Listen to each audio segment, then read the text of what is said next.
अपनी एक वृंदावन का एक भक्त था, उसको सब अलबेला कहते थे वृंदावन में, उसको नाम ही पड़ गया था अलबेला। तो बंधु वो रोज बिहारी जी का दर्शन करने जाता था अपने सब मित्र मंडली के साथ में, वृंदावन में रहता था। बिहारी जी का दर्शन करने के लिए नित्य जाता तो सारे उसके सखा दर्शन करते। सखा मतलब सब भजनानंदी थे, अलग अलग कुटियाओं से सब एक जगह मिलते और फिर बिहारी जी का दर्शन करने जाते। बहुत वर्षों तक बिहारी जी ने उसको दर्शन दिया, लेकिन एक दिन एक अचंबा हुआ। जैसे ही बिहारी जी का दर्शन करने के लिए गया तो बिहारी जी में बार बार पर्दा आता है, तो पर्दा आया हुआ था, दर्शन करने के लिए सब खड़े थे। जैसे ही पर्दा हटा सब कहने लगे श्री वृंदावन बिहारी लाल की। उसके संग जो बाकी के भजनानंदी संत थे वे भी सब कहने लगे वृंदावन बिहारी लाल की जय, लेकिन उसने नहीं कहा। वो सामने जब देख रहा था तो बिहारी जी जब बाहर विराजते हैं तो बगल में सखियां चंवर ववर लेके सब खड़ी रहती हैं, चांदी के सिंहासन रहता है, सब फूल बंगला बना रहता है। फूल बंगला है, सिंहासन है, सखियां हैं, लेकिन बिहारी जी उसको नहीं दिख रहे थे। अगल बगल वालों को बोला, बोले तुम जय जयकार क्यों बोल रहे हो? बोले अरे बिहारी जी के दर्शन तो जय जयकार से ही होते हैं। उसने आंख मीड़ करके देखा, बोले बिहारी जी बैठे हैं सामने। बोला अरे दिख तो रहे सामने, तू दर्शन क्यों नहीं कर रहा है? और वो कैसे कहे सबसे कि मुझे दिख ही नहीं रहे हैं। वो मनी मन विचार करने लगा, अपनी आंखें मीड़ने लगा, क्या हो गया, मुझे ठाकुर जी दिख क्यों नहीं रहे हैं? चला गया, रात भर सोया नहीं, कुछ खाया नहीं, कुछ पिया नहीं। यमुना जी से प्रार्थना करता है कि हे यमुना मैया, मुझसे कोई अपराध है गयो जो ठाकुर जी मुझको दर्शन नहीं दे रहे? किसी से कह भी नहीं सकता, क्योंकि यदि किसी से जाकर के कहा तो सब लोग मेरा आश्चर्य करेंगे, लोग मेरी बात बनाएंगे, पूरे वृंदावन में हल्ला मच जाएगा। शाम को प्रणाम करके पुनः बिहारी जी का दर्शन करने के लिए गया। बोले कल पता नहीं क्या हुआ, मैं देख नहीं पाया हूँ, मुझसे कोई अपराध बन गया होगा, आज बिहारी जी दिखेंगे। दूसरे दिन जब पुनः गया, सबने दर्शन किए, कपाट खुलते ही सब जय जयकार करने लगे, वृंदावन बिहारी लाल की जय। उसने फिर देखा तो सामने फिर बिहारी जी नहीं दिखे, अकेला सिंहासन खाली। चिंता में पड़ गया, ब्लड प्रेशर हाई, पसीना पसीना हो गया। मुझसे क्या अपराध हो गया, बिहारी जी मुझे दिख क्यों नहीं रहे हैं? किसी को पता ना चले तो उनसे बड़े अलग ढंग से पूछता है, बिहारी जी की पोशाक बड़ी सुंदर है ना? तो बताते हाँ आज तो पीली पोशाक पहनी है, हाँ देखो कमल की माला पहनी है, बिहारी जी का मुकुट कितना सुंदर लग रहा है, बिहारी जी की सुंदर देखो क्या छटा दिख रही है, गाल ऐसे चमक रहे हैं। सुन करके रोने लग जाता, बोले मुझे क्यों नहीं दिख रहे हैं? रात भर नहीं सोया, 2 दिन हो गए, ना सोया ना खाया ना पिया, कुछ नहीं, बस इसी चिंता में है कि बिहारी जी मुझे दर्शन क्यों नहीं दे रहे।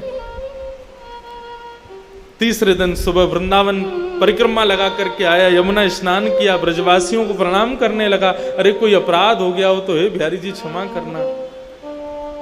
अपनी दोनों उंगलियों को मीड़ करके आज एक बार अपने ऊपर विश्वास करके तीसरा प्रयास करता है, आज यदि बिहारी जी दिख गए तो ठीक, नहीं तो प्राणों का त्याग कर दूंगा। जैसे ही मंदिर में प्रवेश किया, कपाट खुले, सबको बिहारी जी दिखे, उसको नहीं दिखे। तत्क्षण निकल गया। यमुना जल में अपने प्राणों का परित्याग करने का मन बना लिया। बोले जिस देह को बिहारी जी नहीं दिख रहे, उस देह को जीवित रख के क्या फायदा? जिस देह से, जिन कानों से कथा नहीं सुन सकते, जिन आंखों से दर्शन नहीं कर सकते, जिन नाक से ठाकुर जी के चरणों की सुंदर सुगंधी नहीं ले सकते, जिस जीभ से ठाकुर जी का प्रसाद नहीं पा सकते, जिन पैरों से प्रदक्षिणा नहीं कर सकते, उस देह का मतलब क्या है रहने का? निकल गया। बोले आज प्राणों का परित्याग कर दूंगा। यमुना के किनारे जाकर के बैठ गया। हे यमुने मैया कृपा करो, मुझसे कोई अपराध है गया? मुझको याद है मैंने ऐसो कछु ना कियो, जाके भाव से ठाकुर जी मुझको दर्शन नहीं दे रहे हैं। यदि मेरा कोई अपराध है, बिहारी जी मुझको दर्शन नहीं दे रहे हैं, तो या दर्शन ना देनो तो एक प्रकार से मेरो वध के समान है, मैं आज अपने प्राण त्याग दूंगा। यमुना जल में प्रवेश करने लगा अपने प्राणों के परित्याग के लिए। तभी एक व्यक्ति वहां पर आया, उसको कुष्ठ रोग हो गया था, उसको एक रोग हो गया था, उसके पूरे शरीर पर, पूरे अंग पर, पूरे मुख पर दाने हो गए थे। उस व्यक्ति ने आकर कहा, अरे महाराज रुको, अपने प्राण मत त्यागो, यदि तुम चले गए तो मेरा बहुत बड़ा घाटा हो जाएगा। बोला तुम्हारा क्या घाटा होगा? बोले बाहर तो आओ, मेरी बात तो सुनो। वो बाहर आए, उन्होंने कहा क्या बात है, क्या कहना चाहते हो? बोले महाराज मेरे को एक त्वचा का रोग हो गया है। बोले अच्छा, तो इसका इलाज करवाओ, मुझसे क्यों पूछ रहे हो? बोले कि मैंने इलाज करवाया लेकिन मेरा ये दूर नहीं हुआ।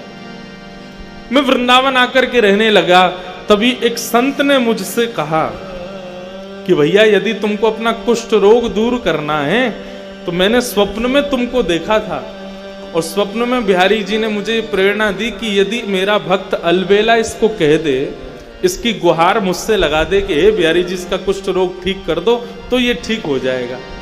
अलबेला बोला ये कौन सी विचित्र बात बता रहे हो, तुमको रोग हुआ और मैं बिहारी जी से कहूं कि इसका रोग दूर कर दे, और बिहारी जी तुम्हारा रोग दूर कर देंगे? जो मुझे दर्शन नहीं दे रहे वो मेरी बात से तुम्हारा रोग कैसे दूर कर देंगे?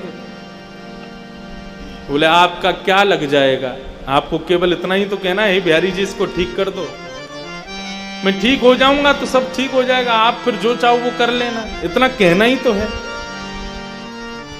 उसने कहा ठीक है, तुम्हारी बात मान जाए तो बढ़िया है, मुझे तो दर्शन हो नहीं रहे बिहारी जी के। हे बिहारी जी मेरे से तो कोई अपराध हो गया, मुझे तो दर्शन दे नहीं रहे हो, लेकिन इस भक्त का भाव है यदि मैं कह दूंगा तो ये ठीक हो जाएगा, इसलिए मैं प्रणाम करके कहना चाहता हूं इस भक्त का कुष्ठ रोग ठीक कर दो। जैसे उन्होंने कहा इसका कुष्ठ रोग ठीक कर दो, उसके अंग के सारे रोग दूर होने लगे, एक एक करके उसका समस्त जो जितना भी उसके अंग पर जो भी पीड़ा थी सब दूर हो गई। भक्त देख करके आश्चर्य करने लगा, मेरे को दर्शन नहीं दे रहे, 3 दिन से मुझे दर्शन जिनका नहीं हो रहा वो मेरे एक बार कहने पर तुम्हारे रोग को दूर कर रहे हैं, मुझे समझ नहीं आ रहा ये हो क्या रहा है। इतने में सामने सांवरे सलोने श्री बिहारी जी महाराज प्रकट हो गए, प्रकट होकर के उसको दर्शन दे दिया। पहले तो दर्शन करके आनंदित हो गया, खूब रोया, बोले प्रभु मुझसे कोई अपराध हो गया जो मुझे दर्शन नहीं दिया, और ये सब क्या लीला है आपकी, मुझे एक बार बताओ, विस्तार से वर्णन करो, ये सब क्या हुआ है। बिहारी जी कितनी अच्छी बात कहते हैं। बिहारी जी बोलते हैं संसार के लोग मेरे मंदिर में आते हैं, सब कोई भी शांत नहीं रहता है, बोलते ही रहते, बोलते ही रहते, बोलते अपने सब कष्ट मुझको बताते हैं, किसी के परिवार में कष्ट, किसी के शरीर में कष्ट, किसी की मैया से दुखी, किसी कोई पत्नी से दुखी, कोई बच्चों से दुखी, सब कष्ट में हैं, सब मुझसे आकर के यही मांगते रहते हैं कि हे बिहारी जी कृपा करो,